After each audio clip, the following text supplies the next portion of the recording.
Hey, good afternoon, Randy, and thank you so much for joining this week's episode of the podcast. I'm really glad we were able to connect. If you don't mind, just kind of tell me a little bit about yourself, give us your background, and maybe just your experience with investing a little bit.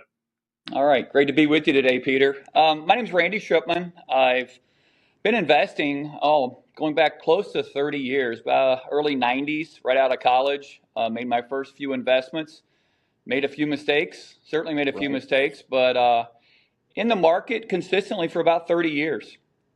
Okay. And I know you got a busy schedule, so we're going to get right in here. Okay. When it comes to investing, right? Obviously, you just told us your experience is pretty vast. When it comes to investing, what are the most important factors to consider initially before making an investment? That's a good question. I would say again from experience, oftentimes people they see an opportunity, and they'll dive right into what they consider an opportunity. Sometimes they head in too quickly. Homework. You got to do your homework. Anytime I'm investing in any company, or even take this outside of the stock market, I'm always looking for the exit door. And if I get into this investment, how can I get out? How can I get out with my principal investment? Obviously, the goal is to make money. But if we narrow that down into a stock, if I'm looking at a particular stock, first things first, I want to understand everything I can about that company. Do I understand where they've been? Do I understand what they make? Do I understand what they sell? Do I understand their competition? Do I understand the industry broadly that they're operating in? And then when all those check off, and I've got a good, feel for who they are and the opportunities looking right for me, I go in, and I go in lightly. A lot of people make the mistake of, if they've got $5,000 to invest, all $5,000 goes in day number one. Obviously, layering in, cost averaging comes into play when I'm considering an investment. Okay, so really kind of doing some research beforehand. I guess a question that I'll follow that with then is, what are some red flags you look for when evaluating a new investment opportunity? Oh, that's good. Again, I'm a very conservative investor, so I may not be the prototypical or the average investor who's listening for things. I do a lot of research. I listen to a lot of different voices. But when I say I'm conservative, Peter, I've got a mix, certainly, of some more risky investments. But my portfolio is largely, I would say, close to 90% of the stock investments are the dividend aristocrats type. Those blue bloods, the S&P 500 type stocks. Right. I want to see a stock that's going to pay me back, regardless of market fluctuations. I'm looking at dividend payers. Okay, dividend payers. I was going to say, following what you just said right there, how important, you said 95% or 90% is really those blue blood investments. How important is diversification in your investment portfolio, at least to you personally? Sure. No, that's a good question too. That answer kind of varies depending, I would say, on age. In my early 20s, I took a lot of risk, and I think that kind of matches up with what most investment experts would tell you. Take on most of your risk or more of your, because you have time on your side. You've got time to recover from a bad investment. I hate to say it, but I don't have quite as much time to recover from those mistakes, now as I did maybe 20 years ago. But, sure. Diversification, I don't go too heavy. I love oil and gas, but I don't go too heavy into oil and gas. I love, the banking industry. It didn't love me back last year, but, you can't get hurt with a Bank of America or a JP Morgan. But nonetheless, I want to be diversified. I don't want to put all of my eggs in the oil and gas industry, all my eggs into the real estate industry. I don't want to get too heavy into one investment. Okay. No, yeah, those are some good tips, I guess, really just starting out, coming from you. I know passive income is a passion of yours. Okay. Absolutely. Passive income, just setting yourself up. What is the first step in creating a passive income? And okay, so say I'm just starting out. I'm in my early 20s. I want to be smart with my money. What's the first step in creating maybe passive income or creating an effective budget to do that? That's good. I would really say The hardest part about creating a passive income base is just getting started. I've probably talked to maybe 15 people just in the last year about what we're talking about now, just getting started. And how do I get started? Where do I get started? And honestly, just lay that first brick, whatever that might look like. Maybe you launch out and you buy a share of Coca-Cola. Maybe you launch out and you put your first $50 into a high yield dividend or a high yield interest account, or whatever that. Just start. The hardest part for some people is just getting started. They get paralyzed by the thought of, how do I start? Where it's really just get started. Okay. Yeah, I know. I know. In regards to business, a lot of times, if you're looking to be an entrepreneur, stuff like that, people with experience, other successful business owners will tell you the hardest part is just getting started. And a lot of times, you think you got to have it all under control, or you need to have all the pieces lined up correctly. And they'll tell you the most important thing is, just start. You're going to make mistakes around along the way, kind of like you said, but really just getting started. Absolutely. Can I So follow really, up real quick on that? yeah, please. Yeah. I think too, a lot of people, they want, if they see somebody who's maybe more experienced or they're several years down the road and they're talking about their passive income flow, using their active income to build that passive income base. And they'll see that, and then they'll look at where they're at, and they're like, wow, I'm only going to make $6 next month, or I'm going to only make $10 next month in passive income. That's not going to do me any good. But the truth of the matter is, that's where we all were at one time. Right. With the ultimate goal, and my ultimate goal has always been, I want my passive income to replace my W-2 income. Passive income replacing active income. But in the early stages, using the active income to build that passive income. Don't get frustrated. Buy good dividend payers if you're focused more on the market. Buy good dividend payers, something you can go to sleep. I'm not ever going to lose a minute's sleep worried if Coca-Cola is going to stay in existence. Right. They've paid a sound dividend for over 25 years. They're not going anywhere. You could say the same thing for J&J or PepsiCo or Lowe's or one of those others. But just, pick good dividend payers. They've got a great track record, but start the process now. You've got time on your side. Okay. Thank you. Yeah, that's a really good follow up. Kind of transitioning here, when it comes to budgeting or being, I guess, smart with your money, right? Mm-hmm. What would you say is the Right. first step in creating an effective budget? Okay. I've met with so many people over the years talking about budgeting. They consider budgeting a four-letter word. A lot of them have just, they think it's going to be something that's going to just handcuff them. They're never going to have any fun. They're never going to be able to do anything outside the bounds of the budget. But the truth of the matter is, a budget can be very liberating. I think first step, and a lot of people want to jump in and they want to start, putting all of their expenses, into different categories and start building out that expense budget. But the first thing you've got to do is realize what you have. Right. What am I actually bringing in? I've talked to people about their net income, and they couldn't differentiate between net income and gross income. And I've met with couples who've looked at each other and they'll take a guess at it. Well, I think I make this much a month, or I think I bring home this much a month.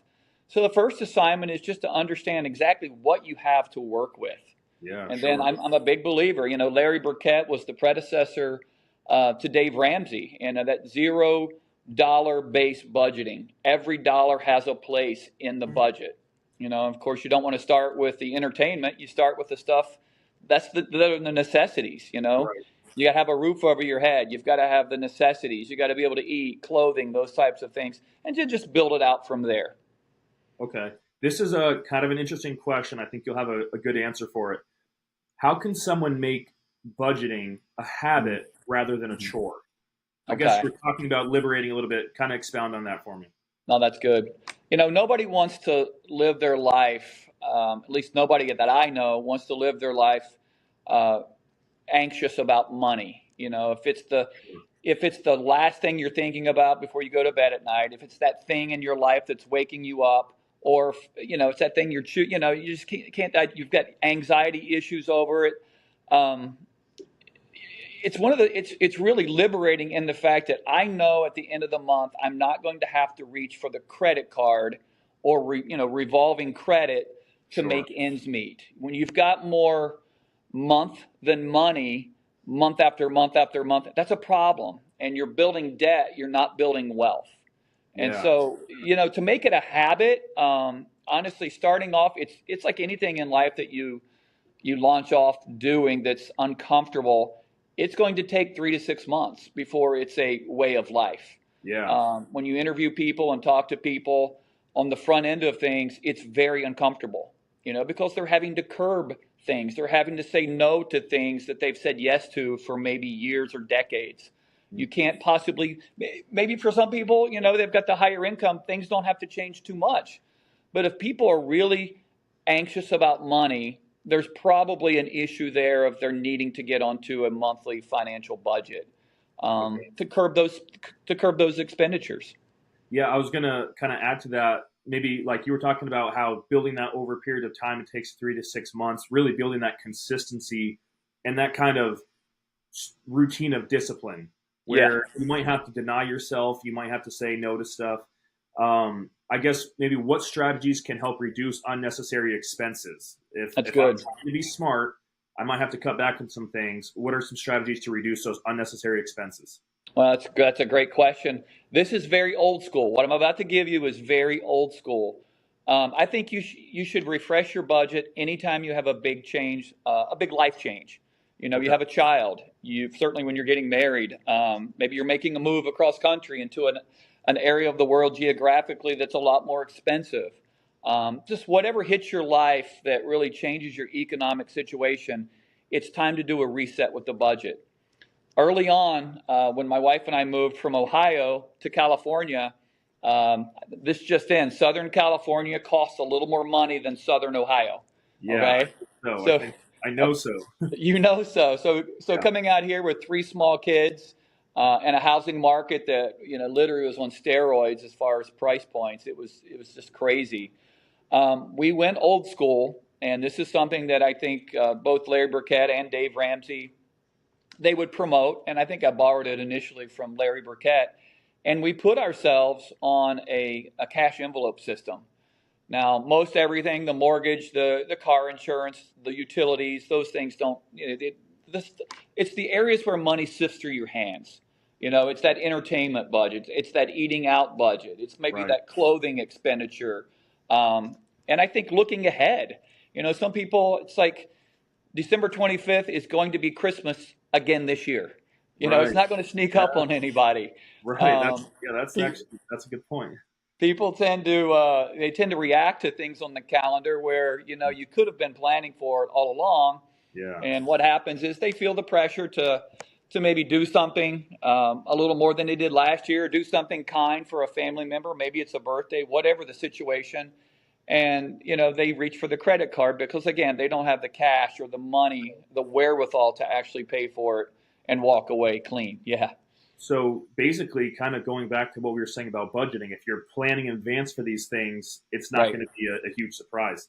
Last question correct. about this, and then we're quickly moving on. What Hmm. role does investing play in your overall saving strategy? Oh, that's good. um, I pay myself first. I think anytime, again, going back to the active income thing, I pay myself first. What paying myself looks like, and I kind of borrow Rob Kiyosaki's strategy, and he says, I buy assets that pay me back. It's not an asset to me if it doesn't pay me back. If it doesn't put money back in my pocket, I don't consider it a true asset. And I know that can get a little convoluted with some people, and some people would certainly disagree with that. But my investment strategy, month after month, especially when I started, was using my paycheck and paying myself first, Okay. buying something that either next month or next quarter, in some way, shape, or form, is going to pay me back. Okay. Maybe that's in the form of a dividend stock. Maybe that's in the form of, again, high yield interest. Maybe that's it looks different for different people. I'm so beyond those initial stages that now I've got promissory notes, a rental property or two, and a few other categories, and these are just different buckets that are just pouring money, Contributing. 8 or 10 different buckets, just pouring money into my pocket every month. And it all started with just paying myself first, again, using my active income to feed my passive income. I like that. No, I appreciate that. Here at Life Shift, our mission is just high productivity, high performance, helping men be the best they can in every aspect. Obviously, from what we've heard so far and from what I already know of you personally, you're a high performer. Kind of closing out here, what are some daily habits or routines that you believe contribute the most to high performance? That's a good question. There's a gentleman named Peter Drucker, and he often says, what gets measured gets done.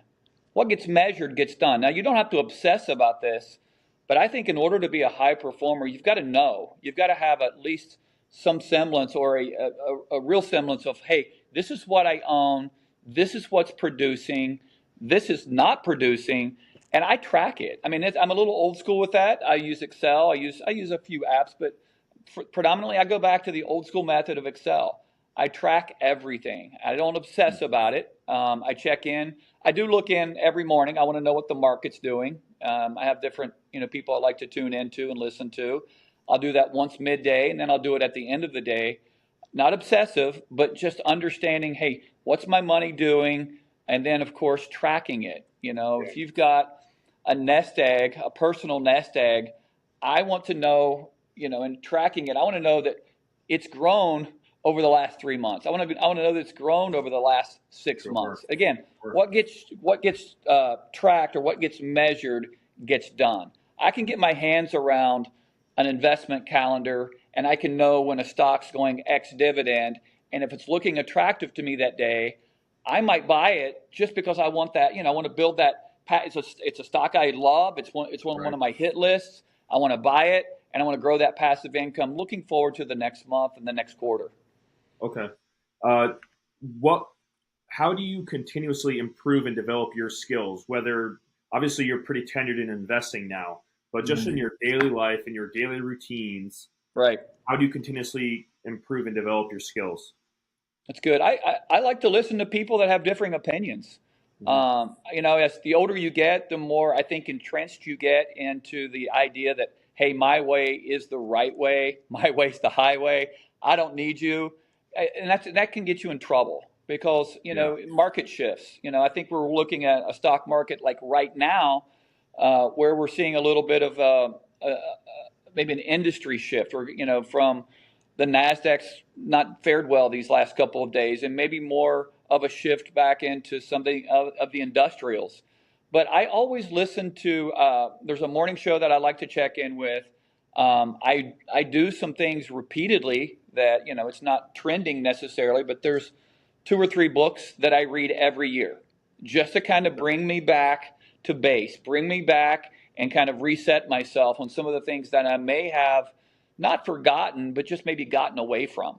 Okay. And so those are things that I do repeatedly. And I think it's just, it's just wise to recall, oh, that's why I got into this in the first place. Okay. I mentioned Rob Kiyosaki earlier. His book, Rich Dad, Poor Dad, that was life-changing for me. Okay. That book's probably close to 30 years old now. And I remember reading it when I was about your age. And honestly, it was a shift in my mindset. Okay. That again, and there's some other books, some investment and some budgeting books that I read. The Richest Man in Babylon, George Clayson. Yeah, one of the things that really changed my mindset, and thankfully, the time I was reading them, time was clearly on my side. And time can't be replaced. You can change different things, but the time element can't be replaced. So start yesterday mentality. Start as soon as possible. Okay. I like that.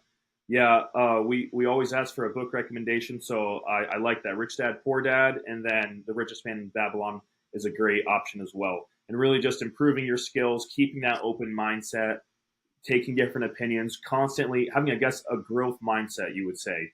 Constantly learning, never thinking you have it all together. Hey, well, Randy, thanks so much for joining the podcast. Thank you for your time. I love talking to you. I love your insights. You give me energy just the way you explain things. I really appreciate it. I think our audiences as well. Thanks for coming on, and can't wait to connect again. Absolutely. Anytime. Thank you so much, Peter.